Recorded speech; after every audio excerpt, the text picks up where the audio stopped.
President and CEO of the Canada Pension Plan Investment Board. And we're going to have a conversation about what the board is doing related to the topics we're discussing. Investing in companies that are moving the needle or trying to influence companies to move the needle where it comes to investments having to do with women, where it comes to governance, where it comes to boards. So all of the things that we've been talking about today, you did hear a couple of panels ago that money talks, and where major investors are able to outline what's important to them or what they want achieved.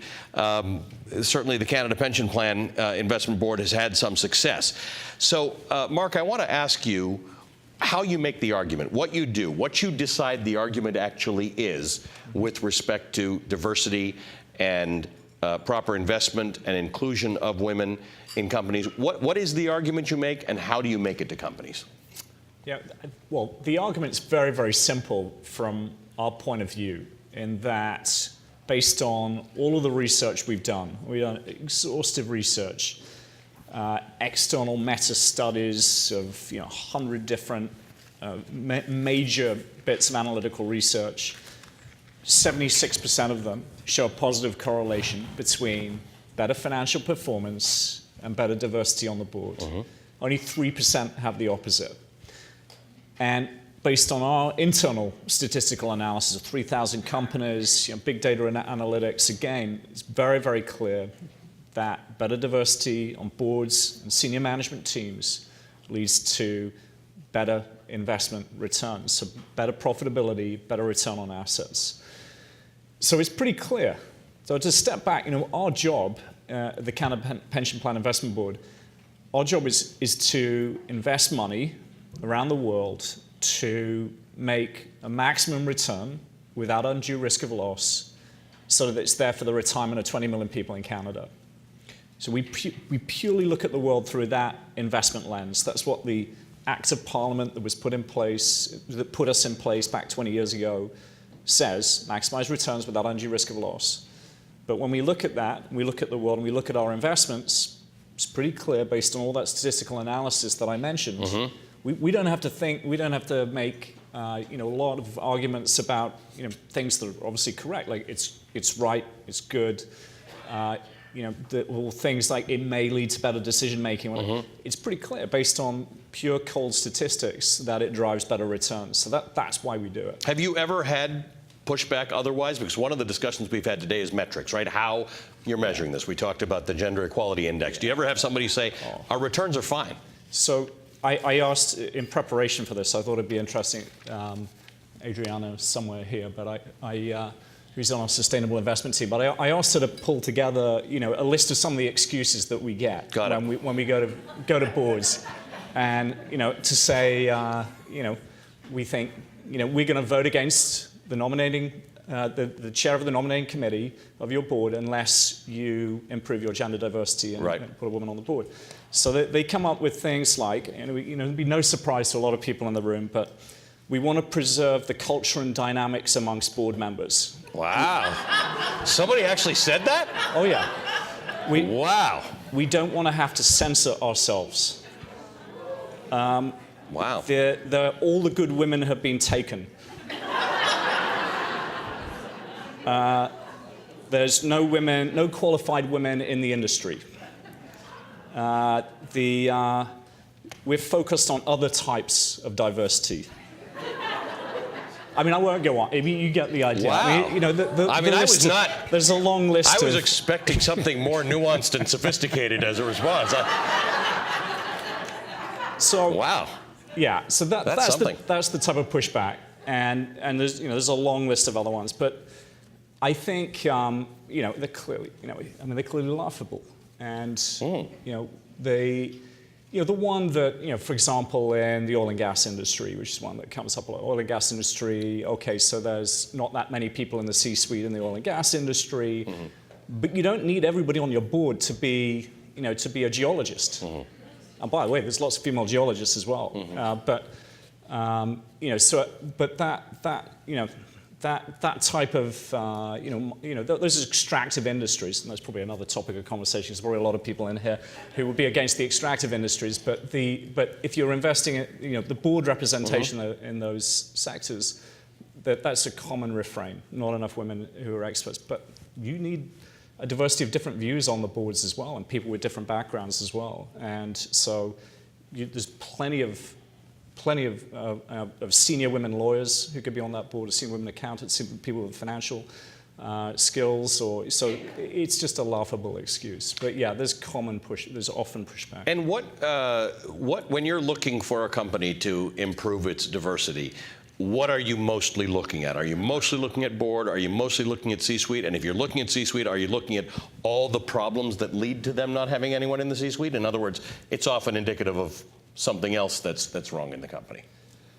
Yeah, well, all of that. I mean, we're quite targeted at the moment on board effectiveness. So the Sustainable Investment team has these 5 areas of focus, things like water conservation, climate change, executive compensation, labor or slavery, and then board effectiveness. And in board effectiveness, the most important area that we're driving is for this gender diversity on boards. So we started voting 2 years ago in Canada against the chairs of nominating committees that didn't have women on the boards. And so, there's been an impact. That initiative plus the 30% Club, that's had a very powerful impact on Canada so far. So, the number of companies that had no women on the board when we started voting was 45. That's in the last round reduced to 22. The number of companies in the TSX 250 index, which is the focus of the 30% Club, that had no women, has reduced from 30 down to just 1 right now. Wow. That's great. Yeah. Interest in the 30% Club. A lot of pressure on that one. They should be changing by the end of the day, one assumes. Yeah. And the percentage of women on boards is not quite 30% yet, but it's gone up dramatically from 12% to 25%. What's the biggest influencer in that in general? And I know that you are a big part of that. But is it cultural? Is it political? Is it what causes these companies that haven't done that up till now to decide this is important? Well, I think it's a number of factors. So I think the 30%, this 30% initiative has had a very powerful impact. It's got 30% in the UK. It's now, it's focused people's minds in Canada. I mean, I think, I think quotas are inappropriate, but I think targets work. And I think if you have a target, but you still say, we want the absolute best talent, the absolute best person for whatever position, then it works. And so I think it's really focused the mind. And I think the pushback from investors like us, we're not the only one, to say, these excuses don't make any sense. Come on, get real. So when the excuse is we can't find the women, certainly we know on the other side of that, there are remarkably qualified women who are not in that conversation with people in the same way that men are. Yeah. Do you have guidance for a company that says we can't find the right women to be on our board? Yeah, I mean, what we find is that in those situations, what's happening in the search for directors is they're asking their current all-male board, do you have any ideas for good, for the next board member? So it's an informal process. It's consulting the guys on the board, and they all come up with guys that they know for the next board director. So what we try and do is say, look, that's not the best way of creating an effective board. You should have a skills matrix, look at what types of skills you need on the board, look at what your current board members have and what's absent, and just do it systematically. Then look at the skills that you're missing, or that you're going to lose from that board turnover, and go after the best people for those skills. And make sure you're going after, doing it in a professional way and going after a broad enough range of candidates. And if people do that, then lo and behold, they find, good women over time. So it works. In a few minutes, I'm going to open it up to questions. We probably, given the time, have time for 2 questions, so think that through. In about 5 minutes, I'll be asking you about that. When determining who to target or who to have conversations with, and I assume everybody's not a target. There's some places some companies you can go to and say, is there some reason you haven't fixed this, or can you fix it before we decide we're voting against your nominating person? What are the metrics that you use to determine who you're going after and how you prioritize it? Well, we take our proxy voting rights very seriously. So if we have a company in the portfolio, we're gonna engage with them. So that's it. It's not really a question of whether they're big or small. We'll go if we have them in the portfolio, then that's who we go after. So it's gonna be one we have in the portfolio. And I should say that we started this 2 years ago in Canada. Right. We decided this year to roll it out globally. So we're going to do that all of your investments, all of our companies that we have in the portfolio globally, which was some debate. But again, when I went back to just the maths and looked at, I asked the team to go over that statistical analysis to back it up, because again, we've got to look at it through that lens of maximizing returns without undue risk. And I say that of those 100 that's meta study of 100 different pieces of analytical research, plus all the 3,000, the big data analytics of what we've done internally, it's pretty compelling. So it was obvious after looking at that we should roll it out globally. I did want to make one other point though. There's a lot of good news in all of this, but I have to say, even in Canada, North America, I mean, it's got such a long way to go. Mm. So there's still, if you look at the broader number of listed companies in Canada, I think it's over 30% still have no women on the board. So that, yes, in the index, that 250 index made a big impact. So that's the focus. There's a much broader tail of companies with no women on the board. So, and when you go right to the top again, it's 5% of CEOs. So when you talk about your mandate being without undue risk, a conversation I was having earlier with some women here is that when dealing with investment, particularly this has to do with women who are running companies or women who are trying to raise the money, the measure of undue risk is different when people consider women than they do men. In other words, men can get funding for what one would consider high risk more easily than women can. So does the without undue risk play into a company's pushback to you? To say, to do what you do would be unduly risky for us. Yeah, I don't, I'm looking at Adriano again. I don't know what, no. So we haven't heard that. We haven't heard that as an excuse yet. I'm sure it'll come up at some point. Right. But so I don't think that's, frankly, as we all know, and there's been lots of discussion today, I mean, generally, boards that are more diverse are less prone to making more rash decisions and over risky decisions. So I think there's lots of there's lots of psychological research on that front. Groups that are more diverse make better decisions and are less prone to extreme. I would assume, and maybe just give us a sense of what type of position you take in most companies that allows you to have this sort of influence. In other words, when you call and you say this, that you're voting against the chair of the nominating committee, do you get a response? Yeah, always? Well, I mean, so to be clear, in Canada, we're obviously a big name, and with $370 billion to invest around the world, we generally, people respond to us. We're in the early days of rolling this out globally, and I think, in quite a few countries we'll probably, have decent impact. But others, it's going to be a harder slog. So we're not, it's not going to be instant. People are going to go, okay, done. But I think, I say it's something that we believe and take seriously, and we should keep pushing for it. Talk to me about, obviously, when we're discussing with companies or investors who have influence over these things, it's always fair to ask, how do you deal with this in your own organization? Yeah, so we, again, for the same reasons, that for having the best brains, the best talent for each opportunity, we've been pushing on this. So, our board has taken it very seriously. I mean, today, at the moment, 60% of the board are women, including the chair.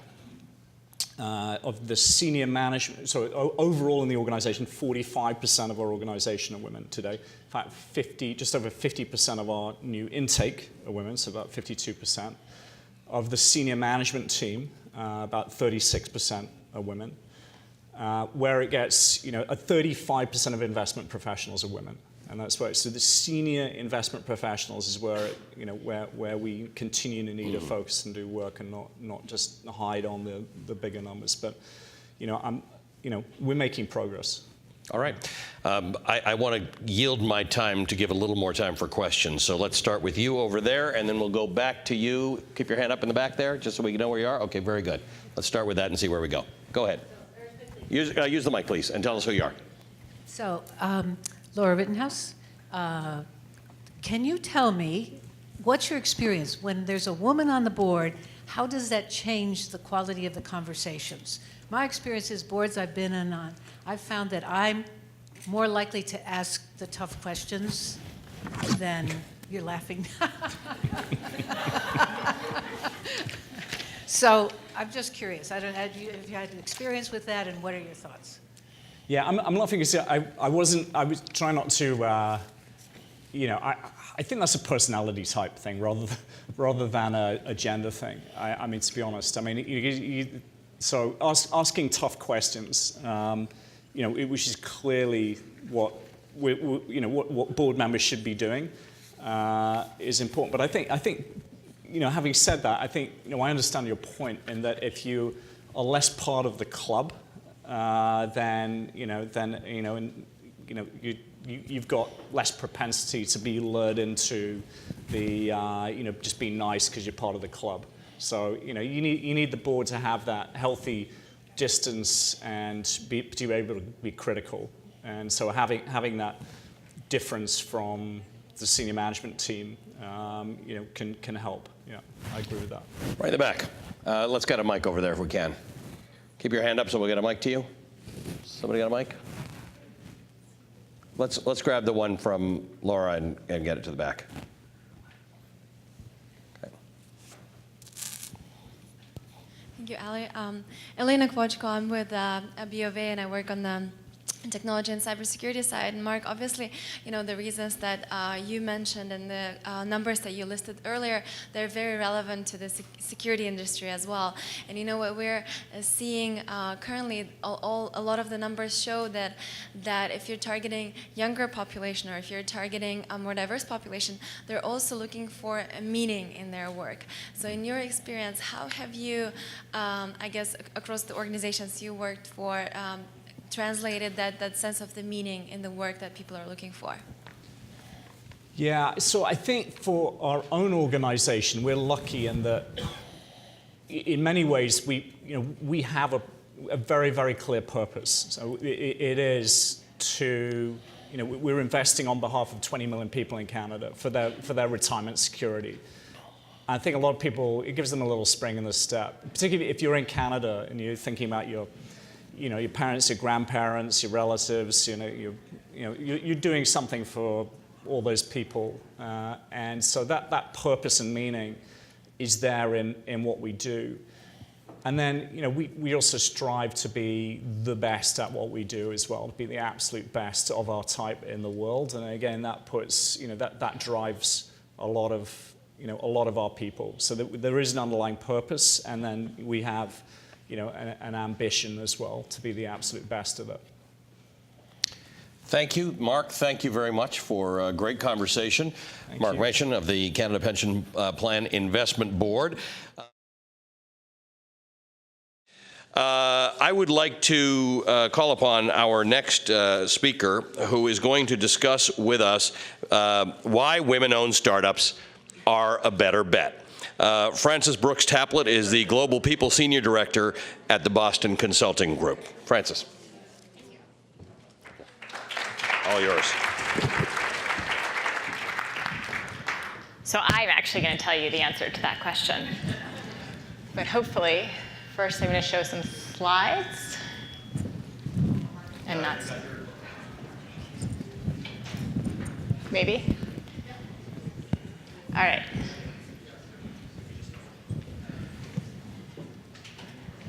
I'm having technical difficulties.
sample showed that more diverse companies are simply more innovative, period. So if you surround yourself with people who look like you and walk like you and talk like you and have the same backgrounds and educations, then very soon you will end up missing the same things that are happening around you because you're going to have the same blind spots. You've got to create an environment which makes it welcoming of women and diversity. You've just got to. That's a business necessity. It's not a nice to do, it's an absolute necessity. All right. So we're going to share the case for change, shatter some myths, hopefully with some data, and then talk a little bit about what everybody in this room can do to change how we think about women and women in investing. So first, why does diversity and inclusion matter? All right, so when you look at the data, when you have more than 3 female directors, return on equity goes up. With net profit margin, again, as you add diversity to the leadership team, it increases 6%. Same around financial returns when you have a racially diverse group. And EBIT for companies with above average diversity of the leadership team. So the numbers are there, and they are clear.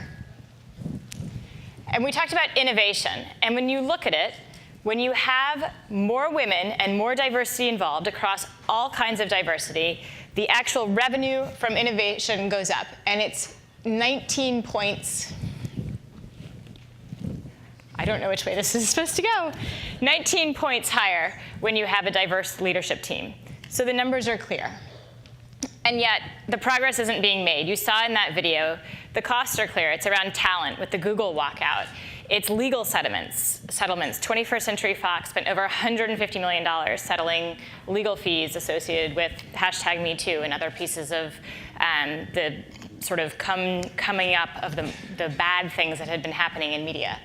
And when we look at media attention and revenue impacts, you have calls for boycotts, you have companies with workforces that are walking out on them, and yet we're not making progress. So why? We asked 17,000 people around the world, does your company have a diversity program? And 96 to 98% said, yes, absolutely, they do. And then we asked those same people, have you benefited from it? And 70 points lower said yes. So companies are investing huge amounts of money to try to drive change, and they're not successful in doing so. And when you look at the landscape of venture capital, we see those same trends around either women don't have a seat at the table or they're not included. So you can see here that only 4.4% of VC dollars went to startups where women were involved. They were either founders or co-founders. By the way, that's 4 times less than was invested in smokeless tobacco last year. And only 8% of VC firm partners are women. So we tried to understand why and what the impact of this. And we partnered with Mass Challenge, which is an incubator in Massachusetts, that had 5 years of historical data on returns to try to understand more of the details of what was going on. And what we learned is that startups with a male founder get more than 2 times as much investment as those with a female founder or a female co-founder. But, and I'm about to answer that question, the revenues generated by startups with female founders or co-founders are actually higher. In fact, it was 78%. So the bottom answer on that first klaxon at the beginning. So we're investing less, but they're returning more. So we thought maybe this is an anomaly, and we'd try to figure out why. And we ran a bunch of regression analyses, and we tested for the quality of the pitch and the scores that they got. We looked at education background. We looked at the types of startups they were. And the only thing that was statistically significant that correlated across why they got less was gender.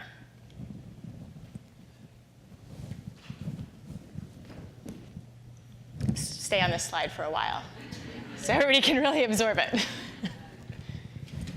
OK. So then we did some interviews to try to understand both the why of this, and then we'll talk in a minute about what you can actually do to change it, because I think that's probably the most important. So there were 3 big themes that we heard around the why.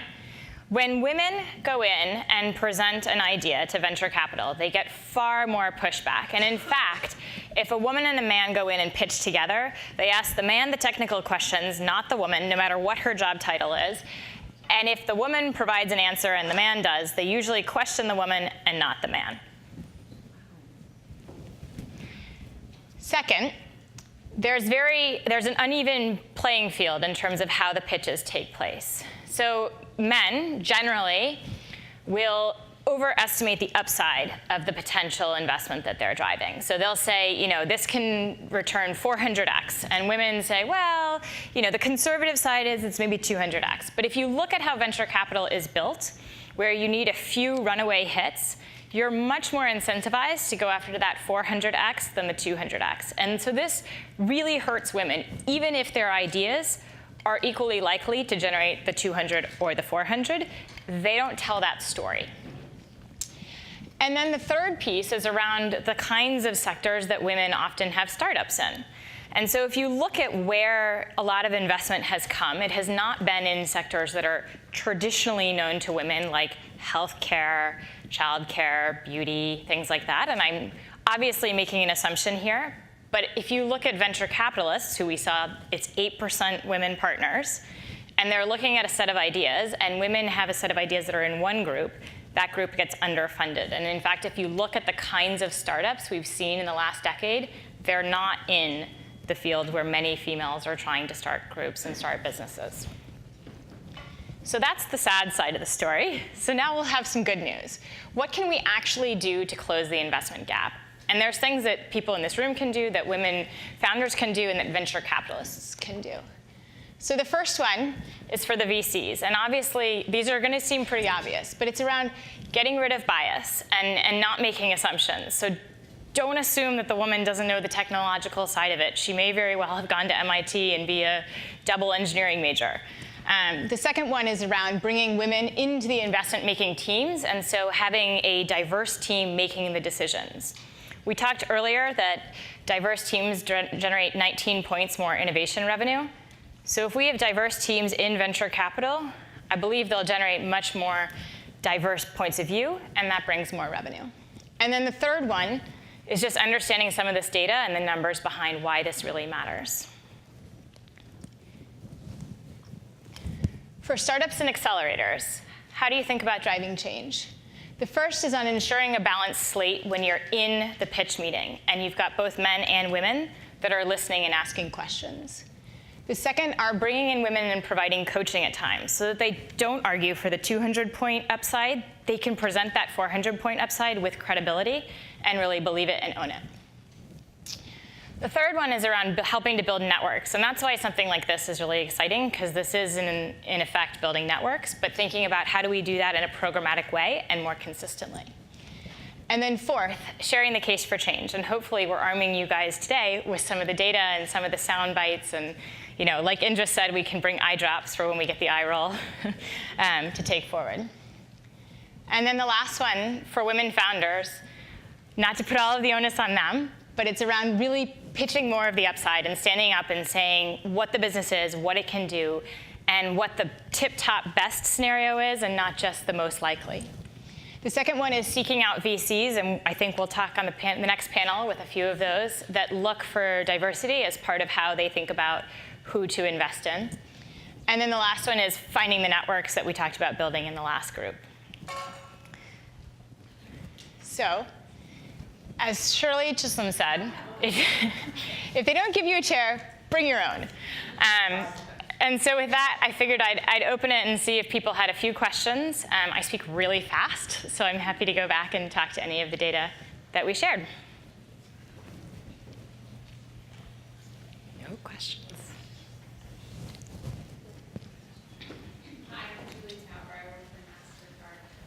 In terms of the point you made about women-owned businesses returning more, do you expect that to go away in the future if there is more parity in investment flow?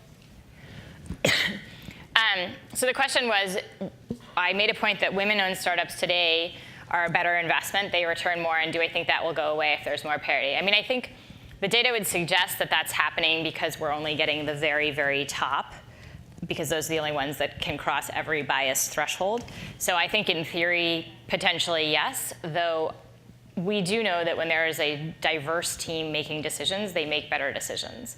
So I think it will always be true that a leadership team that has men and women, people from different countries, from different socioeconomic backgrounds, race and ethnicity, LGBTQ, those will always, I believe, to return better outcomes than purely homogenous teams. Laura, and my question is, I didn't understand whether this is from only US or worldwide. Yep. Also, if generally when you have a policy behind, like the government behind Yep. certain things, like we heard today, actually Canada. things get moved faster. Yep. How many legislations are in the U.S. that are promoting women's maternity leave? None. How many gap equalities? You know, what is the legislation out there in the U.S.? Have you made that analysis too, Yep. to see where the future is going? Because I think that policy makes a huge difference. So I totally agree with you. I will tell you I am not a policy buff, so take what I'm about to say with a grain of salt. So first of all, in terms of your data question, the first set of statistics around innovation and the 19 points, that's a global number. You saw in the video is she talks about 36, which was a German number. So the amount of innovation revenue driven by diverse teams is global. The specifics around women-owned startups and investing in women-owned startups, those are US numbers based on US data. In terms of your policy questions, because I've looked at it a tiny bit, we're, I think, one of the only countries in the world that doesn't have mandated maternity leave. As the mother of two young children, I was lucky to work somewhere that provided it, but there's very little support for women in terms of childcare and families, and I do think that makes it challenging, and it puts pressures in ways that we don't see in countries that do support that. Joanne Rowe, Dean of the School of Business at Medgar Evers College. How do you get, because we have access to several incubators, accelerators, how do you get the women from where the VCs are not funding to where the VCs are funding? How do you drive them over? Like the coaching part? Yes. So part of that is on helping them tell their story. And a lot of, that's the pitch deck. It's the how do you present in a room? How do you feel comfortable walking into a ballroom of people staring at you? I mean, it's not usually a ballroom, but a panel of people staring at you and be able to talk to your idea. There are incubators, women's incubators that focus on exactly that. And women traditionally are less edgy in how they present, and so helping them have some of those typically male archetypes that we look for. And I think it's also around confidence and sort of reps at bat and trying and practicing. But I don't know that there's a single perfect way to do it. And incubators make a huge difference because they get those networks together. Ms. Taplett, this is Elizabeth DeMars. How are you? I'm very well. It's nice to see you. Long Good. time no see. We're Long time neighbors. no see. We're neighbors. I wanted to tell you that we have a Midas Touch VC in the room in the form of Debbie Farrington from Starvest. So there are, if you're looking at the composition of very successful leaders in venture capital who have broken through a lot of glass, there are a number of people in the room who meet that, but it is especially Debbie.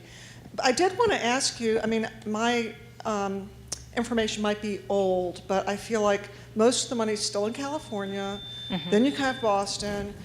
New York is really excited about maybe having broken through Boston in terms of venture capital dough.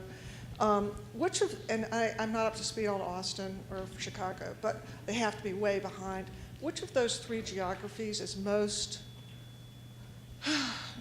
whether it's naturally or not, receptive to women? Or do you know that?